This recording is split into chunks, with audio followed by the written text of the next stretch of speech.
Good afternoon, everybody. As we get to this third week of this government shutdown, I want to play these House Democratic leaders holding a meeting. I don't know how they're going to resolve this, but let's just listen in here.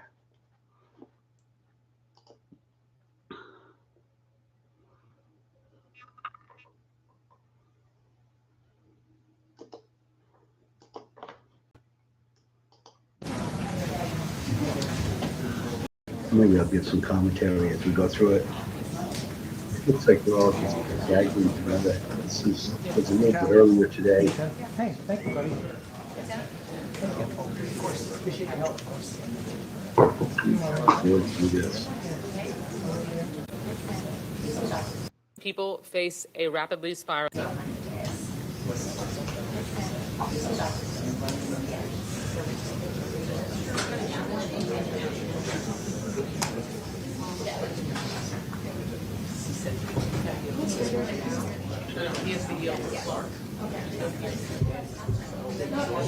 Sorry? Troy, yes.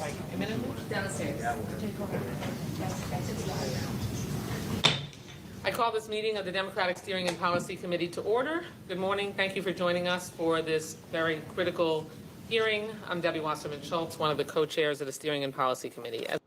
And one of the ugliest women in Congress. Oh my God, she's hideous. As we all know, the American people face a rapidly spiraling healthcare crisis. Every day, more and more hardworking Americans are getting their premium increase notices. Republicans' agenda will rip coverage away from as many as 15 million Americans in their big ugly law, and by letting these ACA-enhanced premium tax credits expire. It's called the Big Beautiful Bill, honey, and you all passed it. Hello, wake up.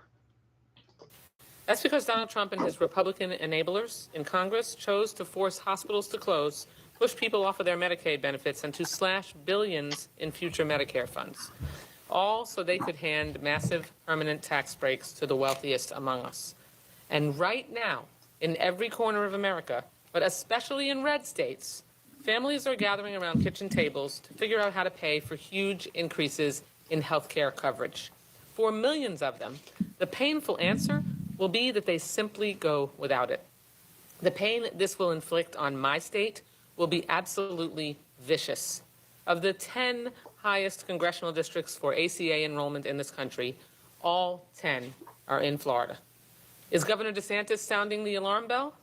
Are South Florida Republicans scrambling to solve a crisis that will bulldoze the budgets of nearly a third of their constituents? Hell no. Republicans simply don't care about. Hell no, Republicans don't care about health care. You are out of your freaking mind, lady. Middle-class Americans. It's very plain. They have one agenda only: protect Jeffrey Epstein's best friend in the White House and hand him as much. Protect Jeffrey Epstein's friend in the White House. What kind of irresponsible statement is that? Unbelievable. It's just this kind of misinformation, disinformation rhetoric that divides America. She's been dividing America since Obama took office. Much power and money as possible. Right now, congressional Republicans are vacationing poolside and dreaming up talking points to defend Trump's mafia-style shakedown of taxpayer dollars to give himself a $250 million Mafia-style shakedown. Gotta love that rhetoric. Oh my God. holiday bonus in the form of reimbursement for lawsuits, reimbursement for criminal cases that he was convicted of. In the middle of a government shutdown, Donald Trump really is floating, having the Department of Justice give him a $250 million settlement while he is the sitting president, with his own private lawyers now working for the Justice Department and being the ones in position to make that decision to say yes. Wasserman Schultz. What does that have to do with the shutdown? Nothing.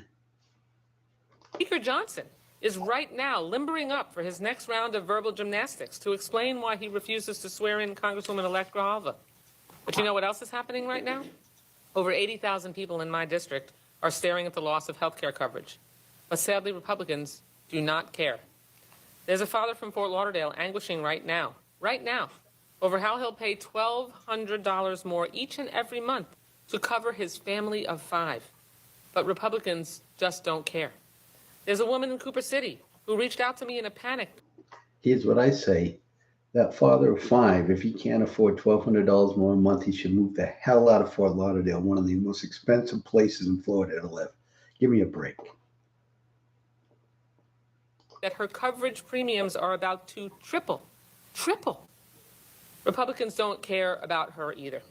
A small business owner in one of my town halls told me she'll have to kill dental and medical insurance coverage for all of her employees. Republicans could care less about her or her coworkers.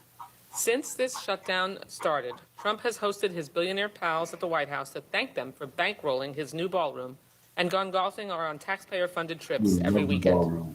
And later this week, he's going to leave the country during a government shutdown. But House and Senate Democrats, we are standing with the American people. We're here, and we're ready to negotiate a bipartisan agreement that reopens the government, lowers health care costs, and saves Americans' health care. We're fighting for the receptionist in Fort Lauderdale who told me her health coverage will double and will wash away $3,200 more from her annual budget. Sadly, there are millions more stories like these. We'll hear more of them today from people who are working on the front lines to keep America healthy, working, and strong. And now I have the honor to yield to my colleague and friend, our Democratic leader, Hakeem Jeffries, who's leading the fight for our affordable health care for all. Leader? Good morning. Thank you, Debbie, for your leadership. It's an honor to be joined by my colleagues in government, House Democratic leaders, Steering and Policy Committee co-chairs, Debbie Wasserman Schultz, Robin Kelly, and Nanette Barragan, as well as all of my colleagues from the House Democratic Caucus.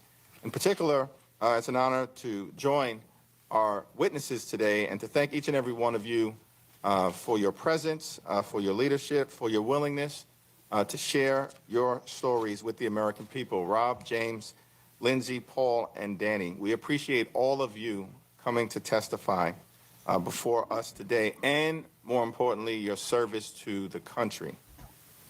Today is day 22 of the Trump Republican shutdown of the federal government, and all across the country, everyday Americans are hurting. Hardworking federal employees are working without pay or have been furloughed from their positions. Those who have dedicated their lives to public service have no certainty about how they will pay their bills, mortgage, rent, or feed their families. National parks and museums are closed. Federal agencies are operating at limited capacity to assist everyday Americans with the real issues that they confront day to day.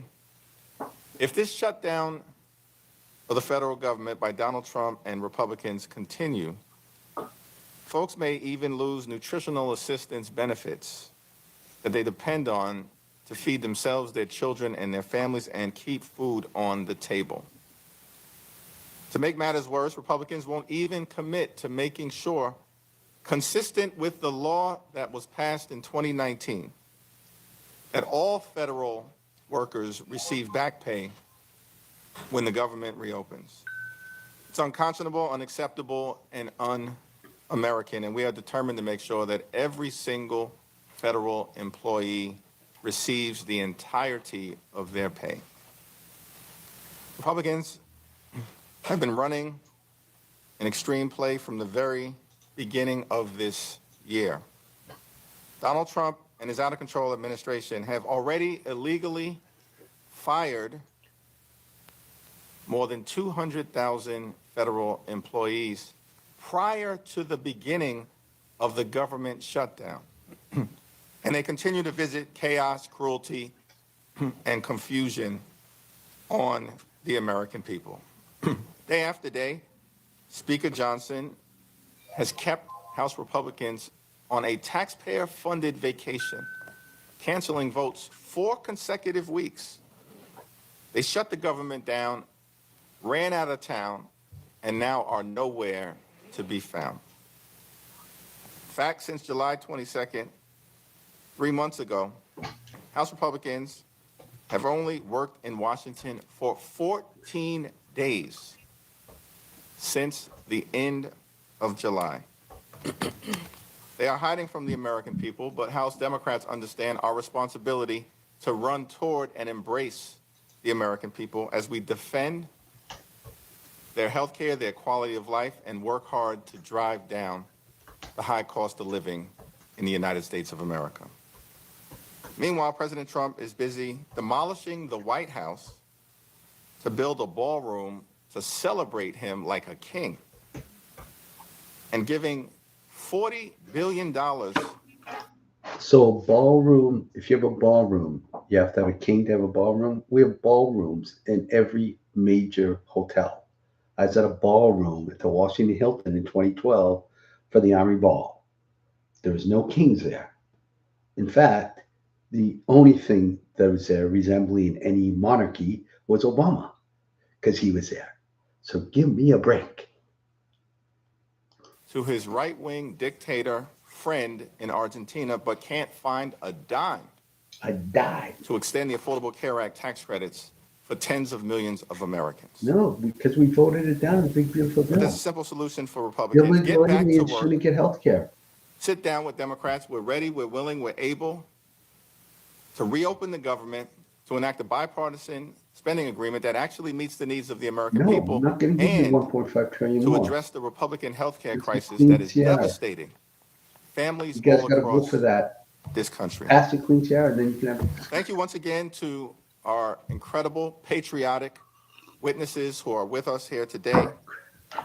We're appreciative of your participation, of the work that you and every single federal employee does for our nation, day after day, week after week, month after month, and year after year, even when operating under adverse circumstances of being targeted by your own president. With that, it's my honor to yield to my good friend and a fearless champion for the American people, the Honorable Democratic Whip, Catherine Clark. Thank you so much, Leader Jeffries. We are so grateful for your courageous leadership, and thanks to the co-do as well as for being here with us. This testimony is going to underscore a theme of this White House and the Republicans in Congress. And it's a thing, and it is the one constant in the chaos that being a second job to keep them with less. It's service to pushing, advocating, and promoting good government. Rob, thank you for being with us here today, and the floor is yours. Thank you, Congresswoman. Thank you all for the invitation to participate in today's Steering and Policy Committee hearing. Thank you to my fellow witnesses, fellow former and current federal workers and community leaders. My name is Rob Shriver. I'm the Managing Director of Civil Service Strong and Good Government Initiatives at Democracy Forward. Our CEO, Skye Perriman, sends her regards. She is in Memphis, where we have challenged the deployment of the National Guard. Oh, so you're a left-wing think tank who only cares about keeping mediocre workers working and not having law-abiding cities. You're a loser. I think most of you know Democracy Forward's work, but for those who may not be familiar, Democracy Forward is a national, nonpartisan, nonprofit organization that advances democracy and social progress through litigation, policy, public education, and regulatory engagement. In particular, Democracy Forward provides legal representation to people and communities across the country free of charge. Since President Trump's inauguration, Nothing's free, dude. Someone's paying for it, and it's called taxpayers. Our money's paying for your crap. we have filed hundreds of legal actions and launched more than 150 investigations, securing significant victories that protect people from a diverse range of harmful policies. We are still winning nationwide orders, including orders that vindicate the powers of Congress that this president is seeking to take away. We believe our efforts and the efforts of the pro-democracy community. Well, I can't listen anymore. This is just such crap. All right, everybody. Thank you for joining.